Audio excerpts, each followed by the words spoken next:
Moment in 1955, their group called the Weavers, which were once the biggest group in America, broken by the anti-communist thing. They booked Carnegie Hall under a false name so they could do it, and they opened with a song called "Darling Corey." And if you ever wondered what the left once was in America, the old left that organized American labor and gave rise to the Black Revolt that would grow into Black Power and fought fascists in Spain in 1936 and in Peekskill in 1949, and I would say now all across the country, wherever you see folks gathering to have drag queen story hour, even though there's men with AR-15s lined up outside. Every trans kid in America now is on the front line fighting fascism. Listen to Darling Corey as the Weavers sang it in 1955. It's a ghost, a memory even then, but still it's more thrilling than anything that played on the radio that year. A punk battle hymn for four voices. Pete Seeger tears it open with a single note hit hard over and over, spitting bullets out of his long-necked banjo, usually the happiest sounding set of strings in the world. But Pete was mad and proud and bitter, playing for the fallen and the fallen. Leadbelly and Woody Guthrie, 2/3 gone now, dying of Huntington's disease in Brooklyn, and the Weavers themselves. That was their band.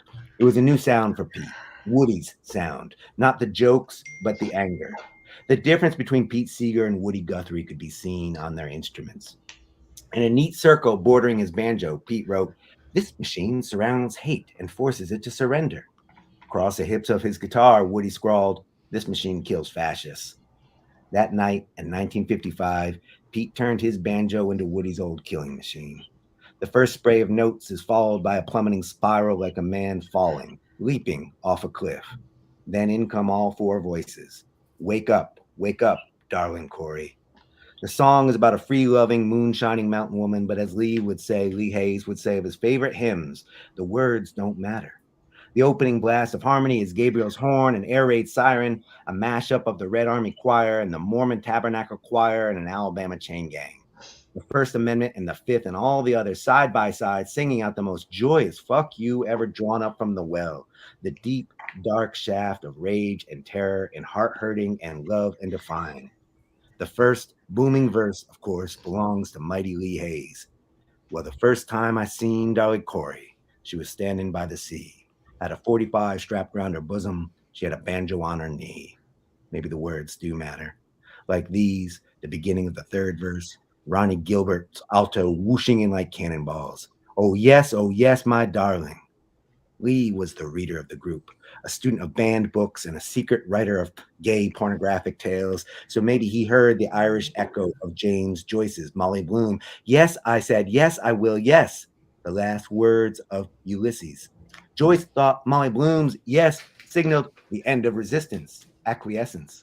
Lee heard the yes of Darling Corey differently, louder even than Molly Bloom's transcendent submission. Heard it to the end of his days when he was legless in a little cottage. He's lost his limbs bit by bit to diabetes. Up along the Hudson, not far from Peekskill, where they had tried to kill him, where he came to know and even befriend some of the men and women who'd had blood in their throats and rocks in their fists back in the ride of 1949. He heard that opening number in Carnegie Hall in the winter of 1955, sang it like a hymn on a cold night in Arkansas, where he was from. For a while, it was possible not to be scared, even.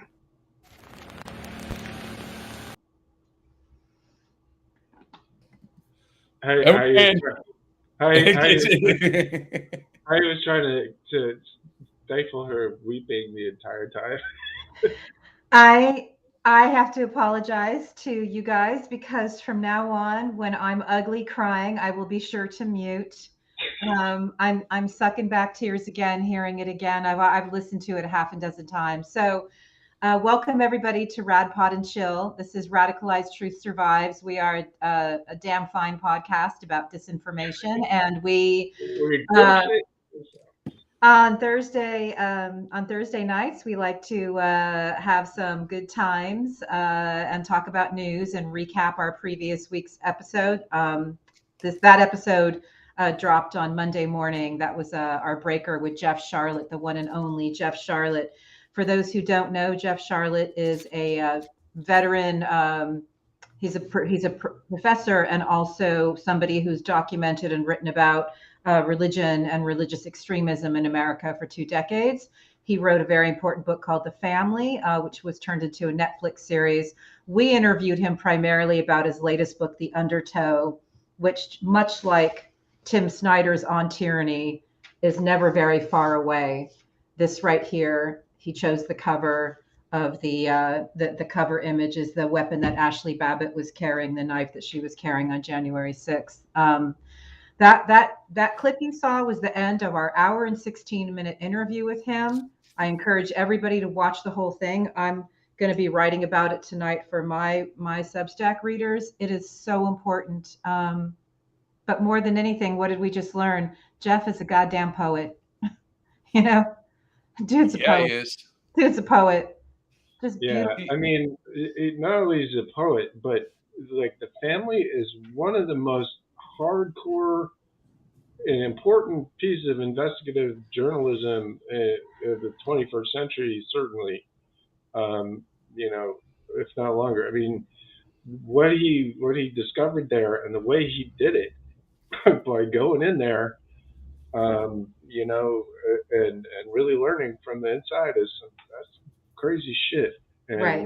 you know, it's gangster and metal and amazing journalism, but Yeah. to be able to talk about it with that level of prose and poetry is banana balls. I was just enraptured the entire time, like, holy shit, I'm talking to Jeff Sharlet.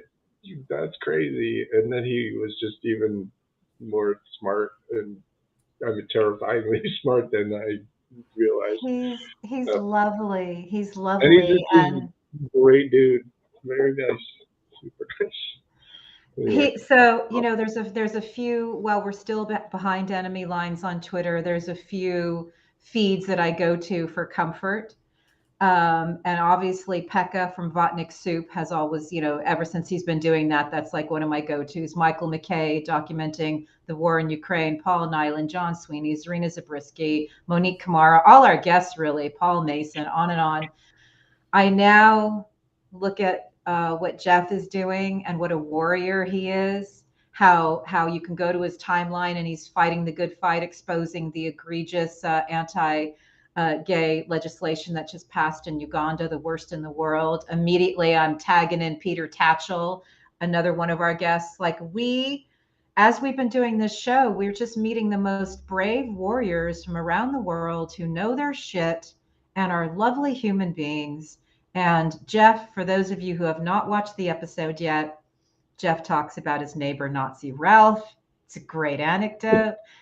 Jeff talks a lot about martyrdom, which is where I thought we might start today, because he talks about how he knew pretty much immediately on January 6th what was going to happen with the Ashli Babbitt killing and how she would be martyred. And that is kind of where that's sort of his jumping off point in the book.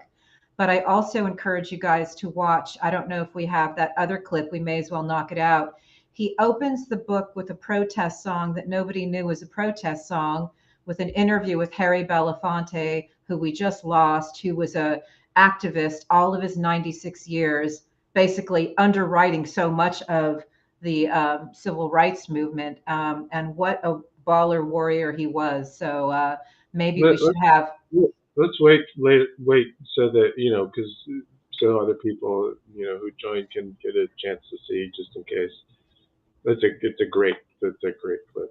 Okay, You losers make up your mind. I keep so trying to pull stuff up, and so you want I'm just saying, just to give more people a chance to see Okay, to see sure. Jeff, because people kind of come People are in towards, trickling in, yeah. you Okay, know. that's fine. So the clip that we do have for you is him talking about Harry Belafonte in a way that I'd never heard him spoken of before.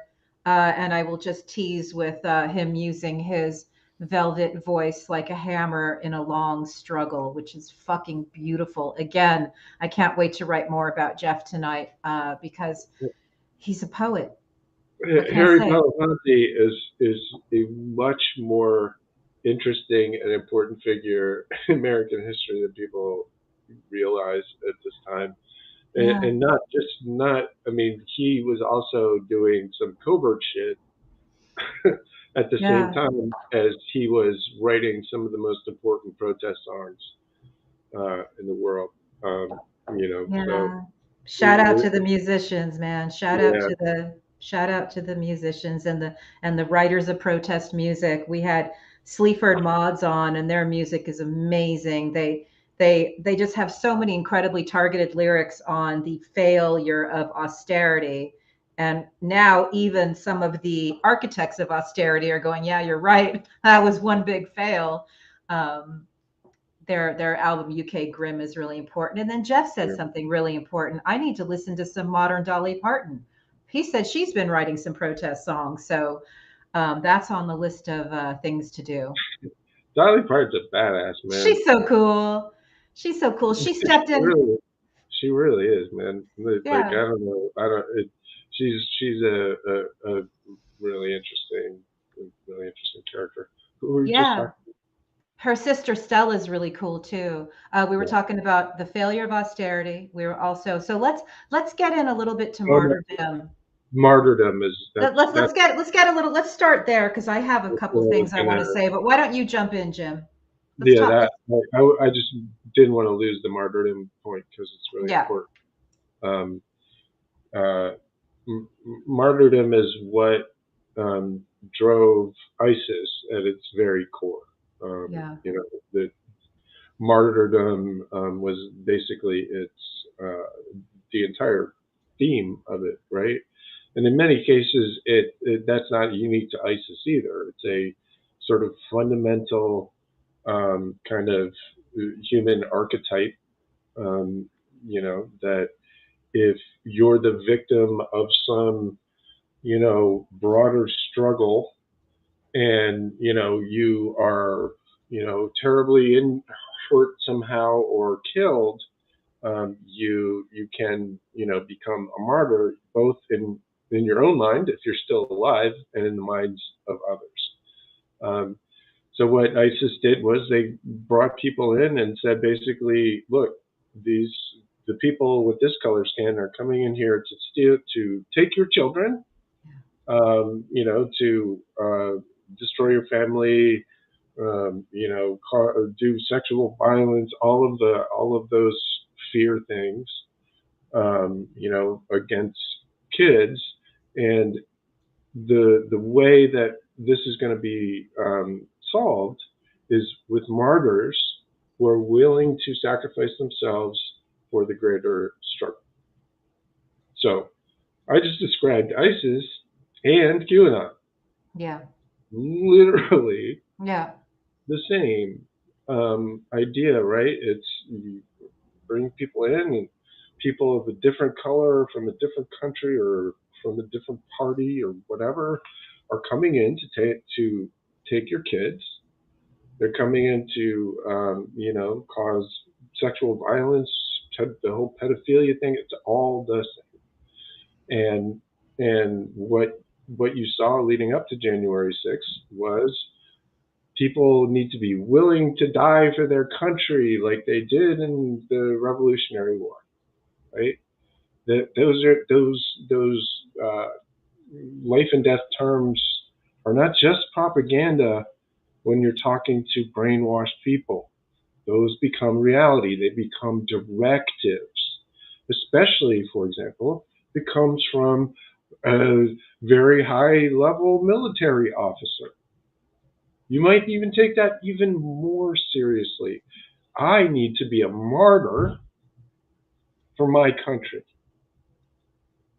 And what did Ashli Babbitt think, right? When she was crawling through that window and she saw the Capitol Police over there. She was a grown ass woman responsible for herself and must have known that there were Capitol Police on the other side of that there were police officers on the other side of that door. You can't think that you're going to bust into the Speaker's office and there are going to be some resistance in there. She was a trained military 10-year veteran. She knew what she was doing and she did it anyway. Why the fuck did she do that? As Jeff incredibly eloquently explained to us, she was not a psychotic weirdo. She wasn't a Trump supporter. She wasn't right wing. She was queer. She was a normal person with all kinds of quirks, and she was especially smart. But he said that she was the intellectual of their throuple. They were three of them that worked together. Mm-hmm. You know, she was an interesting person who was an Army vet and got red pilled somewhere along the way and became, in her own mind, a martyr, right? Why else would you put yourself at risk like that? But then they took her martyrdom, and now she's everybody else's martyr. Now Ashli Babbitt is Jesus Christ, you know, or you know, some Saint Ashli, when she's just a brainwashed cult member who, you know, was justifiably shot. It's very important. And that's what this is about. Thank you. Go ahead. High five. Well, actually, you guys talked about it so long that I was able to cut the clip. So if you'd like to watch that third clip, let's do it. Ashli Babbitt, 35-year-old white woman from Southern California, Air Force veteran, storms the Capitol with leave aside all the propaganda with violent intentions. She wrote about them. And you know, until Tucker Carlson was off the air, you could hear once a week that she was unarmed. No, that's her knife on the cover. That's the evidence photo. You can see it dated 1/6/21. She climbs up into a window leading a mob and a broken window. They smash the window. She climbs up into it. And we see on the video that very day the two hands of the Capitol Hill police officer who shoots her. And then the hands of a black man, and she's a white woman. And as a student of American mythology, American history, I know right away what's going to happen with that story. And it happened within hours. First, they start saying, Ashli, she wasn't 35. She was in her 20s. Or maybe she was 16. She was just a little white girl. And they start shrinking her. She's like 125 pounds, and that's not going to work. She's 115. No, she's 110. They are making her into this model of white innocence. Now, those not familiar with the history of lynching don't realize that at the heart of lynching throughout American history has been this kind of sexualized panic, this idea that black men are coming for our possessive. You see white women as kind of property. And that's the story they began telling. What was interesting to me from having gone to Trump rallies for years and seeing the role of martyrdom in them. I want to point one thing out. Today in Iowa, Donald Trump called the police officer who was defending Nancy Pelosi from an armed criminal a thug. Today in Iowa, in order to do exactly what Jeff Sharlet just told us. And for those who are unaware, Trump is a professional propagandist, and using that word is a very racist dog whistle. It's barely concealed. Yeah. I mean, you call a black man a thug, especially in that scenario, exactly as Jeff is describing, and that's what he's doing. He's invoking, you know, the America's, you know, uniquely horrendous blood libel, right? Yes. It's our version. So it's important for those who have not watched the episode yet to know that we add a lot of context around this story, and we do a very thorough telling of this story. It's very important to note that this team here believes that, yes, she went there with violent intentions, and that was criminal, and it would have been much more wonderful for her grieving mother had she been arrested and it turned out differently. That's not what happened. But we also on this show view her as a victim, because this is a woman who voted for President Obama 2 times. This is a woman who, in her 14 years of service for the Air Force, continually always fought battles for other people. So again, somewhere along the line, she fell down that rabbit hole, and it's tragic. This whole story is tragic. But I just want people to take the time to watch the episode, read Jeff's book, The Undertow, and get the context that we are talking about. And the professional propagandist and criminal that is running for the 2024 presidency will be continually doing this type of propaganda, heinous rhetoric, unless we get lucky and there are indictments that can shut his ass up, gag order his ass. Well, that's the problem, right? Is, remember when we had Paul Mason on? He said, First Amendment gives you the right to talk about genocide. Second Amendment gives you the right to do it. I'm sorry, but Hi-Fi, I'm so Yeah. used to seeing you in What? a jacket, a shirt, a hat, and I know it's Rad Pod and Chill, but it's like I'm just sort of getting used to like the t-shirt Hi-Fi. It's just kind of taken me just a The moment to act casual Hi-Fi, no hat. casual Okay, Thursday. so I'm more used to this one. It's like 80 some degrees here. Oh, is it? Oh yeah, it's quite warm here. Oh, wow. I was out in the sun today. That's when my face was like all pink. I was soaking up the rays today. It was great.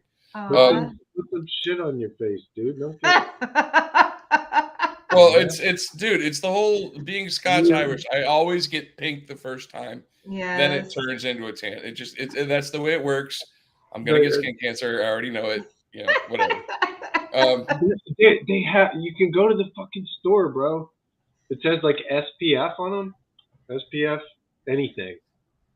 SPF anything is better than whatever he didn't. Every day after I take a shower and I get out of the shower, I use a facial lotion with SPF in it. He's very good about his skincare. That is important. I didn't today specifically because I wanted to. No, I didn't today because I specifically wanted to get sun. Of course, when you're going out in the sun to get yourself skin cancer. Yes. but in a couple of days I'll look a lovely color of I turn kind of a yellowish, goldish, tannish. What? As all the skin flakes off. No, actually, as long as I don't overdo it. If I overdo it, like everything peels off. It's like, pulling off. But if I do it a little bit, so today was only like 15 minutes. Got it. A little bit of vitamin D probably never hurt anybody. Mm-hmm. Yeah. I mean, you shifted pretty far on the color spectrum. I have to say, for 15 minutes.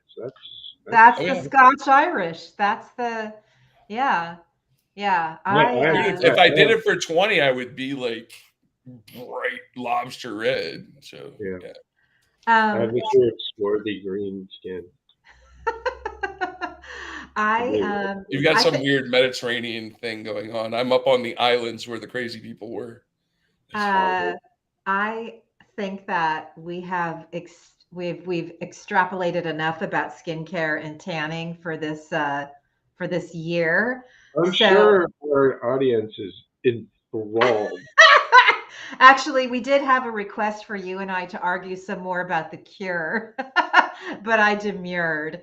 I'm happy to have that conversation. No. So there is No, we got to talk about the underwear model real fast. Can we talk about the underwear model?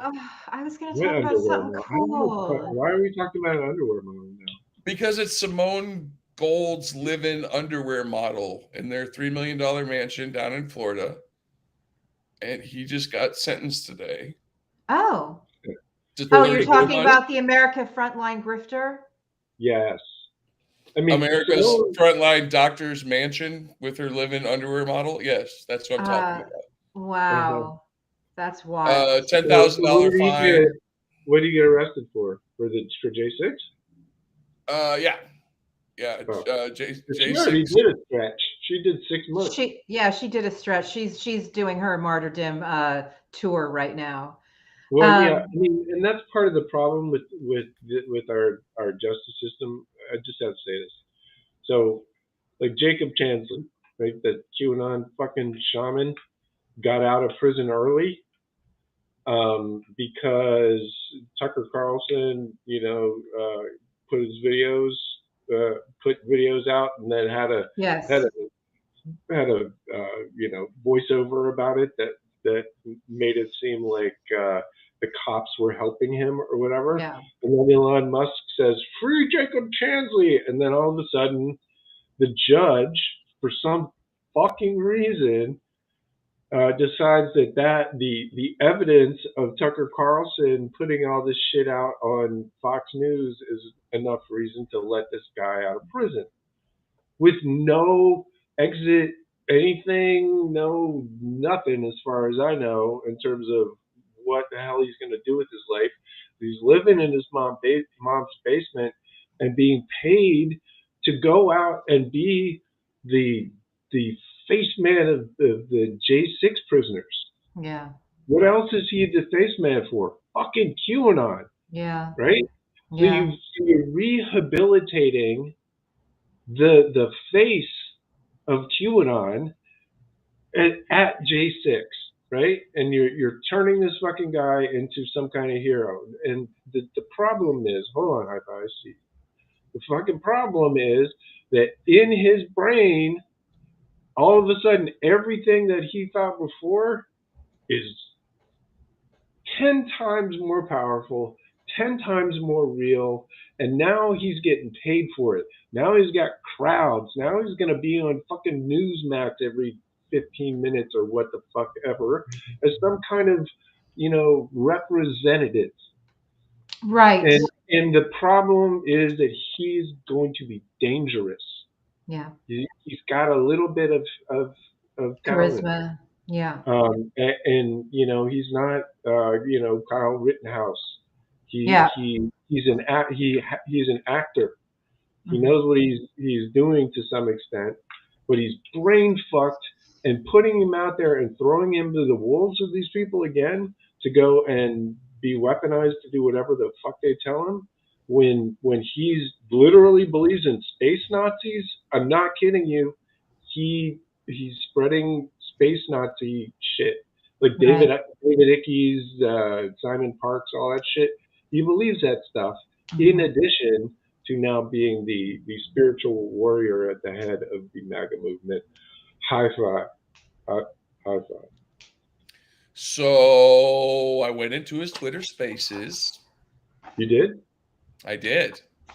What'd you say? And I need to re-listen to that recording, but I'm pretty fucking sure I heard him hit a bong. Oh, well. Oh, no. No fucking way. That guy smokes weed? Oh, but here's the problem. I have no problem with this. I love this show so much. I have no problem with the whole probation thing. Mm-hmm.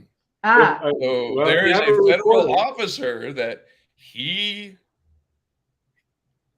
has to report to. Yeah. And if someone were to make sure that officer listened to that, they might want to. I'm just saying. Law enforcement, if you're listening. Let's see if they like listen to that. You're not.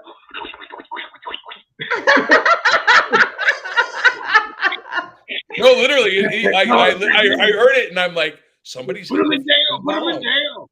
Look, I'm sorry, but I am even Jacob Chansley. Hey, I am fundamentally against like narking on somebody for having a bong hit. I just think that's wrong, and I won't do it. I just think it's stupid of him to do it if he's on paper. I remember I made it through 3 years of paper. I don't know what that. I don't know what paper is and all that. Oh well, it sounds like some probation-y criminal Probation. stuff. Yeah. The real ones from the street. No, anyway. Okay, Anyway. so I remember when I had my first bong hit back in the day. I don't think we should narc on him for bong hit. Yeah, but he's out on paper and he's a danger. And if you're gonna nail somebody on a technicality, fuck. Okay, so there are so many things I want to talk about, and time is slipping into the future. So we got 29 minutes. Well, I'm all excited. I'm all excited because whenever we bring up themes, we have such robust conversations, and I learn so much from you fellas. So it's very important for people to know, A, Russia's real. Just ask Tara Reade. But no, two, I just wanted to point out that this is so when Trump uses the word fascism, he's not using it correctly. He's a professional propagandist. He will call the pro-democracy activist community fascist. That is an incorrect usage. I want to point out that what they are doing with somebody like Chansley, we've already talked about martyrdom already, but the key to fascism, one of the keys, there's many, is that you turn criminals into patriots. And that is part of it, because most of the people that we are up against and we are exposing who are trying to destroy our country and our democracy wrapped in the flag carrying a Bible are criminals. They've actually committed criminal acts, whether it's leading an insurrection, financing an insurrection, whatever it is. There's many different things to choose from. So what they do is they take the other criminals around them, and again, let's leave room for many of these people being radicalized, but then they deify them, they turn them into saints because they have to have all these criminals around them. That is one of the themes that I wish to address. Jim. Tara Reade is a good example of this. So let's talk about her for a minute. Let's tell our viewers who she is. Yeah. I will. Okay. So before the 2020 election, the Republicans needed Kremlin needed some, some sex drama. / Kremlin.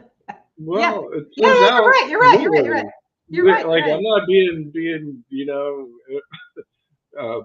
so they needed some sex dirt on Joe Biden to, pretend to both sides, Trump's, rape and stuff.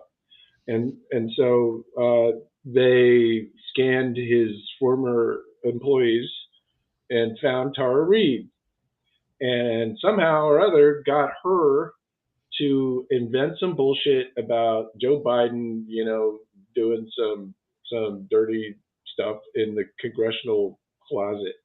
As if. And it was comical and obvious from the start, but unfortunately, it got traction. And guess what? It got traction on the right and on the left. A bunch of fucking Botnick ass turned out to be pretend ass leftist biatches are all like, yeah, see, Joe Biden's just another one. Like they both sided that shit upside and down, a bunch of them. And I was like, wow, that is some pretty weak sauce right there. You're kind of telling on yourself.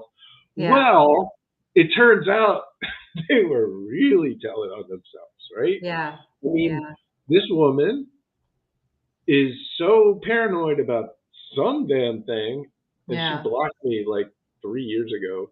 Yeah. That she escaped to Russia. Let's be clear. Mm-hmm. She escaped. Mm-hmm. She wasn't, not because, so she stood in front of a Sputnik. I saw that. A Sputnik thing. I'm going to send them. He told the story about calling enormous forehead committee chairman Matt fucking Gates on the phone from Russia, from Moscow. Stop, you're killing me. And said to Gigantic Forehead Committee Chairman Matt Gaetz, hey, I don't feel safe. And he said, you're right. You're not safe from the deep state. You better stay in fucking Russia. The Forehead told the Biden made up stories lady to stay in Russia. What the fuck? So okay. So I'm just saying that the where what this all is what it's looked like all along. Yeah. So here's the thing.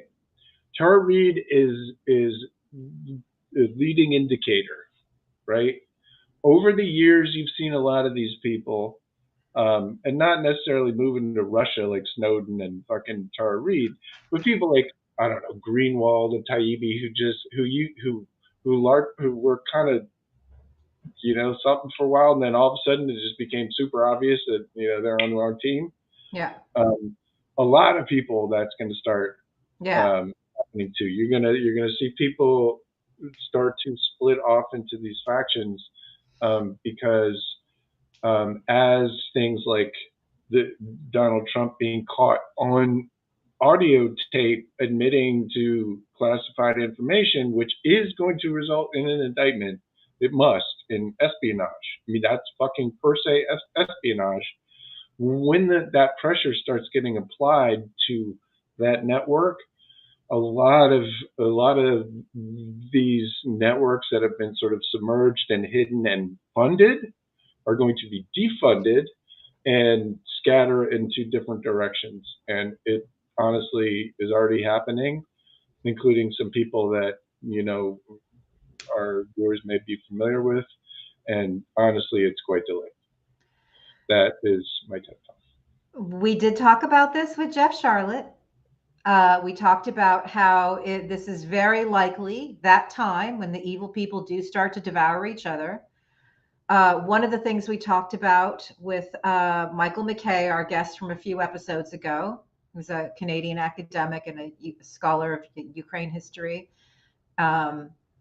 that Trump to Putin is just another Yanukovych, which is a very important framing because Yanukovych fled to Moscow when the Ukrainian people chased him the fuck out of their country because they knew him to be a Putin puppet. And then they convicted him of treason. He fled to Moscow with 40 of his treasony associates. They are still living in Russia today, no pun intended. And he is a convicted felon, convicted for treason, stole a whole lot of money on the way out the door, and again, took 40 people with him. And who was his handler? Who was his handler? But I don't know. Could it have been the fucking the manager, the campaign manager, the fucking campaign manager of Donald Trump? That guy, Paul. Bingo. Oh, I thought you meant. Hold on. I thought you meant the campaign manager of what was that guy over in Ukraine?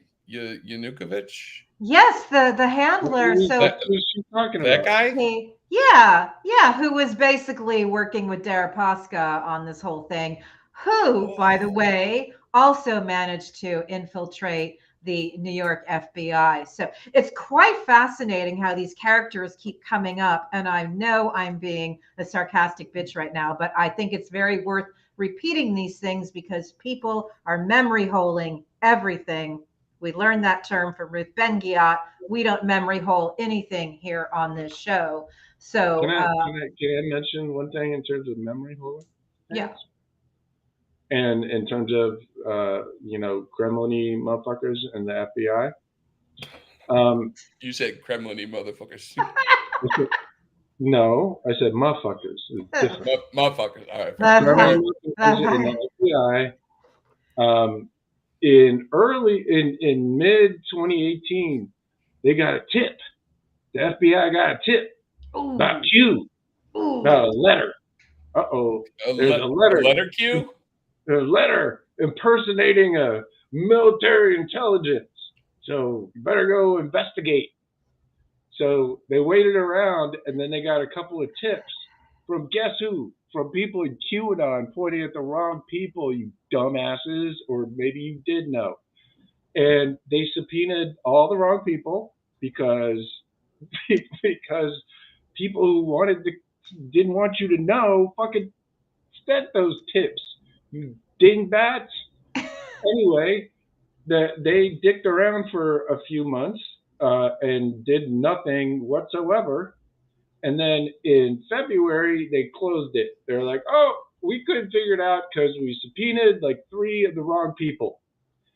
Guess of all the departments in all the counties in all the United States of America, which one happened to be the one that was super interested in Q? The New York motherfucking FBI, where all the Kremlin people were. What a fucking coincidence. That's some bullshit. That's some bullshit. So in February, they're like, ooh, whatever, 8chan, it's just some weird little website, Q, whatever it is. The next month, 51 people get murdered in Christchurch, and it gets broadcast right next to Q. Like, right next to Q. Yeah. Maybe if you did your fucking job and figured out what is going on with this Nazi website and all of these people that appear to be absolutely brainwashed into some crazy ass shit, why, what on earth would make you say, oh, no big deal, unless you had some reason. Unless, I don't know, the director of the FBI, who was your fucking boss, who is still the director of the fucking FBI, who hasn't done anything about any Russian shit, is yes he has. In his defense, he has. Okay. No. Let me just tell you. He did go on Fox, Russian propaganda network, to rag on China. So he actually has done something. He exposed himself doing Russian propaganda. Not only did he go on Fox News to rag on China, he pushed bio warfare conspiracy theories. It's a bad look. It's a bad look, He man. pushed the Wuhan lab theory, which is the dumbest fucking theory in the world. It's trying to split the difference between, ooh, it just happened in the where the animals are or whatever, the wet market. By our own intelligence. It either happened in the wet market or it was a bioweapon, right? Well, they're trying to split the difference. Well, it was kind of both. It was, it just leaked. It just leaked out of the lab right there. I mean, the whole thing is fucking weird. Like, all that whole story is dumb and weird, and for Chris Wray to be the only one of all the intelligence agencies, all 16, 17 intelligence agencies, for him to be the only one to have any confidence at all that there was a bio labs leak is fucking sus. It would just be so much. He would be much happier, I'm sure, going back to private practice where he can work for a firm that represents Russian oil companies. It'd be so much better for him. What?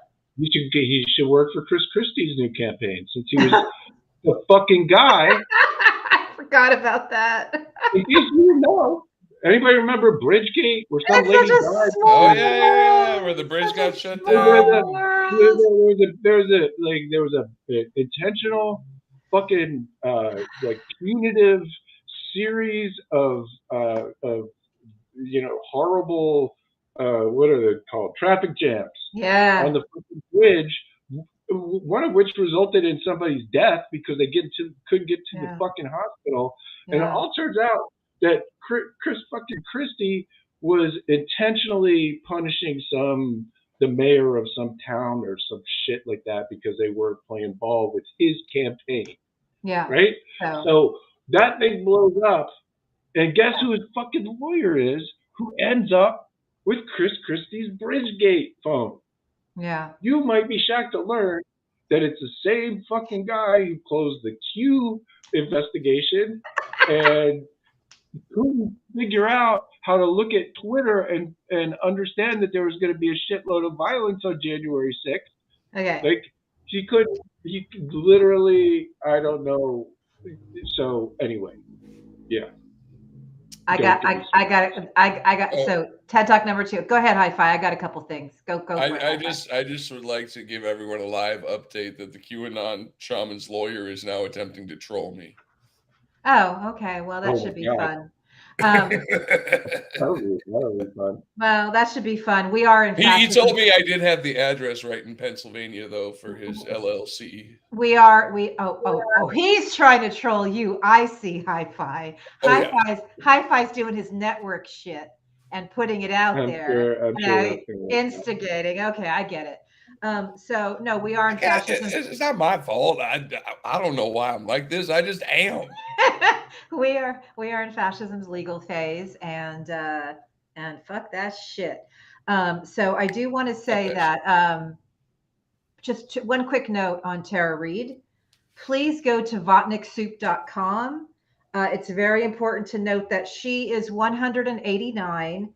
And I would like everybody, when they see people posting clips at face value of these various Votniks, which is a slang term for pro-Kremlin actors or pro-Kremlin propagandists, please do put their Votnik Soup ID so it's much clearer for people to see what's going on. Like when you see a propaganda clip of fake angry Marjorie Taylor Greene, and we'll talk about fake angry in a minute, do note that she is Votnik Soup number 64. So add the ID to help people identify that these are pro-Kremlin actors, pro-Kremlin propagandists. And one of the first words they'll say is the American people, the American people. That's not what they mean. There's a lie factory that's part of the major export industry of Russia, and the lie factory is also here in America. So one quick note, gentlemen, is that we've been talking a lot about January 6th today.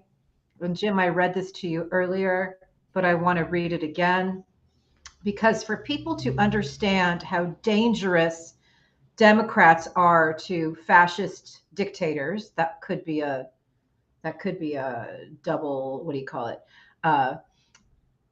For people to understand how dangerous having free and fair votes are to dictators, what they do with their lie factories is they try to make democracies look ungovernable. So Trump to Putin was this Yanukovych character. And I'm just going to read you a couple quotes that Tim Snyder said in some raw transcripts from Frontline, because what people I don't think understand, and this is Tim Snyder's words, nobody loved January 6th more than the Russians did. They talked about it all the time. Trump gave them 4 years, which was one big gift, but January 6th was like the wrapping. If he's elected again, if he becomes president again, I'm sure he'll come up with some new things, but January 6th was an extraordinary gift to Russia, a bonanza, a feast for the Kremlin every day. The Trump administration delivered every day in its outrageous rhetoric, disrespect for American institutions, countless scandals, what the Russian propaganda outlets dreamed of. They use this raw material to make us look like a joke. It's very important to those dictators to make it look like we are ungovernable and that our votes, our elections aren't real. So the people in their countries can go, oh, they can't do it in America, so it's okay that it's not happening here. So I just wanted to put that out there.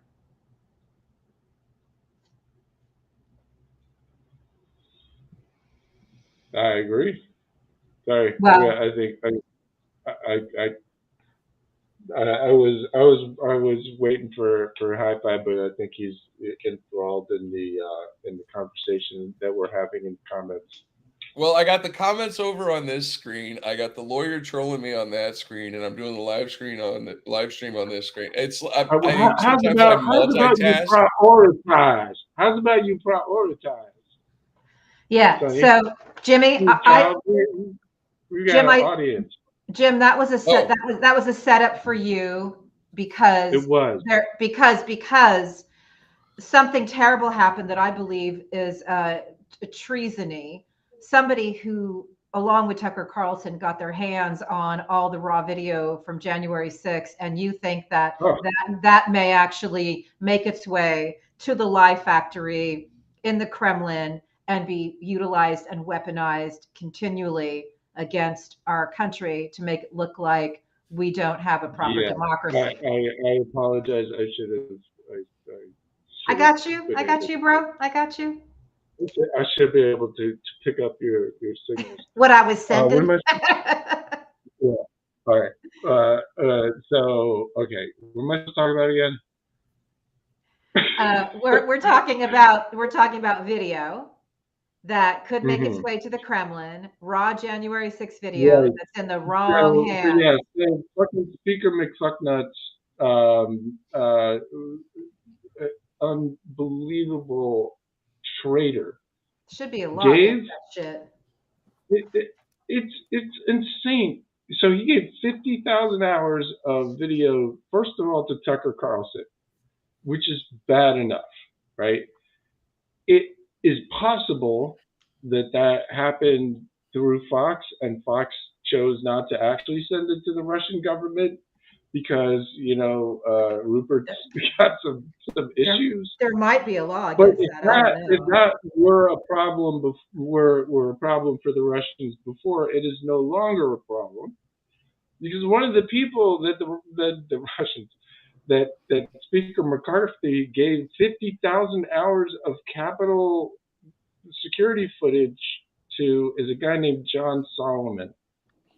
John Solomon ran the Washington Times during the Moonies. Basically, ran it for the Moonies, right? Yeah, familiar. And now he runs Just the News, which is one of the most sort of sedition-y, insurrectionist little websites imaginable, that has a very, very strong focus on General Backfire, I will not speak his name this day, but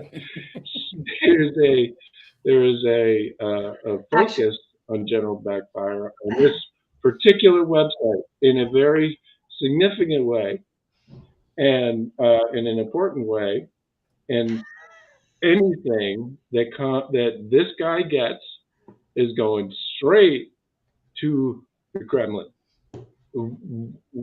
Zero hops. It's gonna land on his fucking computer and get sent straight there. This guy is nothing but a chaos agent who works for the worst traitor in American history, by all appearances. So what Kevin McStumblefuck did is nothing short of espionage.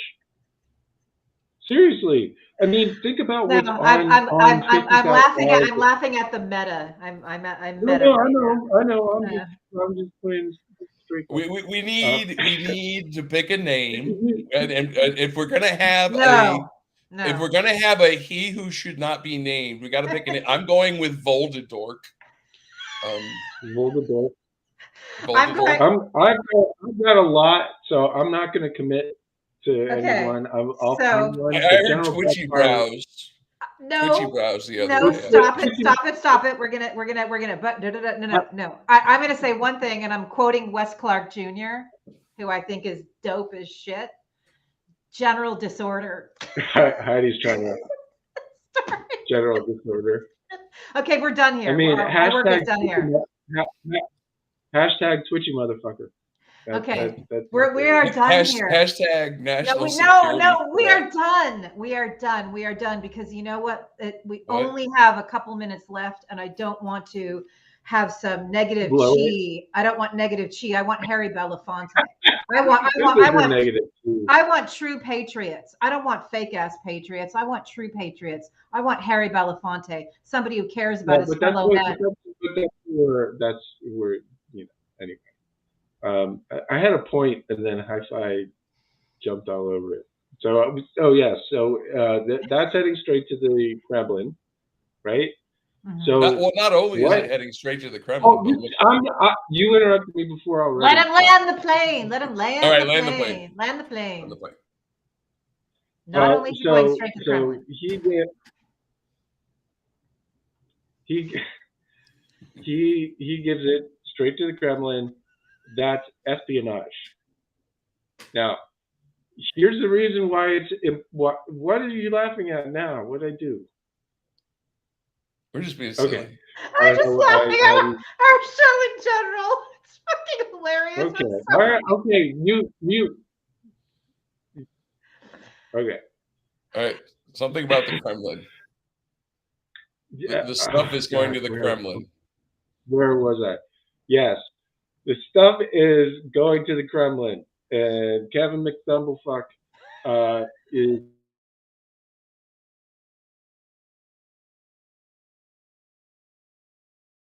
he's taking important information that nobody should have their fucking hands on, nobody, and giving it effectively to the Kremlin. And that is a bad thing, and he should not do that, and it should be illegal. I just want to point out very briefly. Imagine what they can get from that, right? They have a whole week of all the Congress people going in and out of the particular doors they happen to go in and out of at the particular time they go in and out of it after they drop their kid off at school or whatever, right?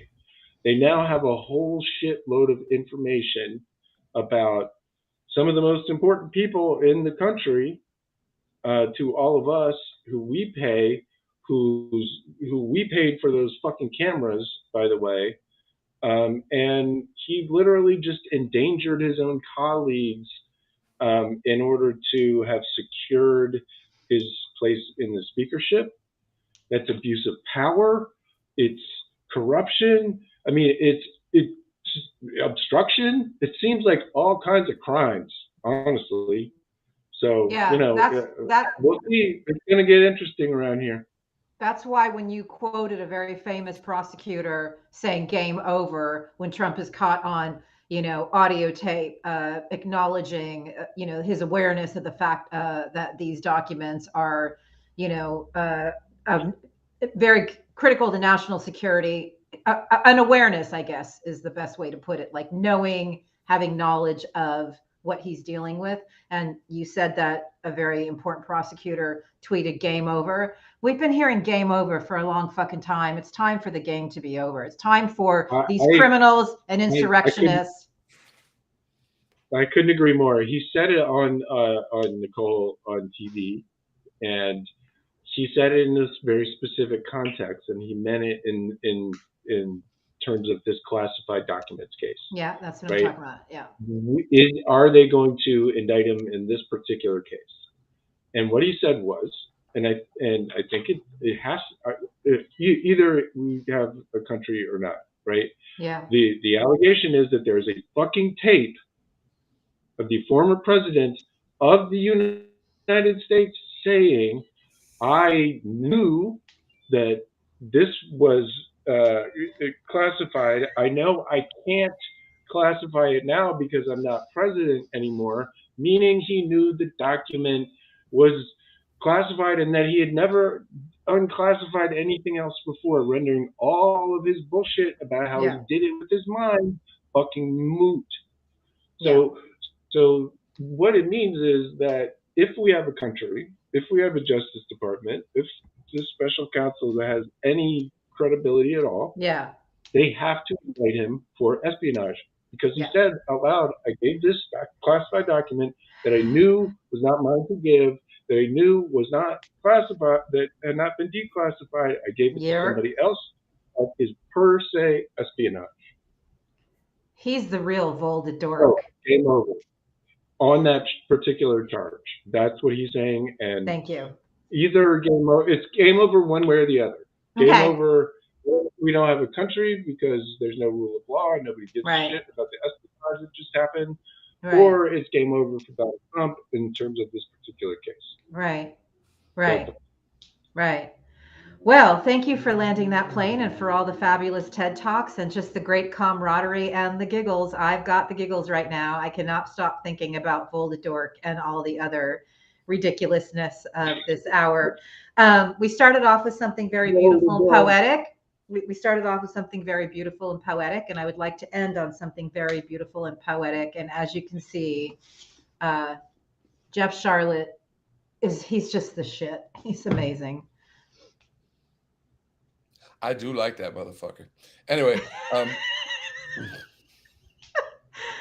he is. He's got so much soul. He's a good dude. He's a good dude. I would engage in various intoxicants with him if he does that. Do we have any videos we want to go out on?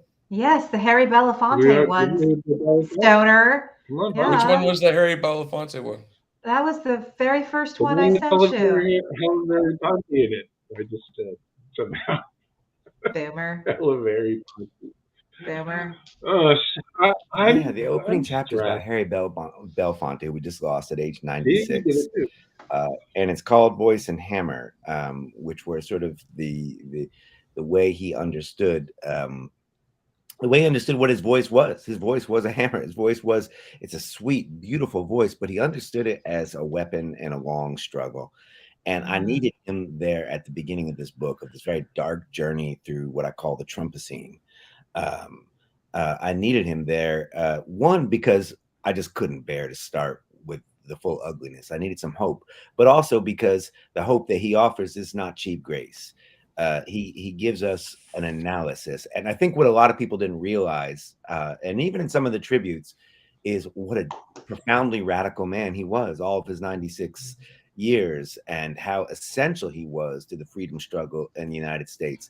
And I wanted him there because he'd been in that struggle for 96 years and because the struggle is not won. Right. Because he would look at the civil rights movement, which he bankrolled, which he played this central part in, and he hated what he called the Hollywoodization of it. And he understood that we hadn't won the fight. The struggle is long. People are tempted into a kind of an apocalyptic thinking that fascism wants us to be in. Mr. B, as he was known, Mr. B knew that you keep going and you're going to get defeated. And then you keep going and you're going to get defeated and you keep going. And that's the hope. That's the hope that we have, that continuity.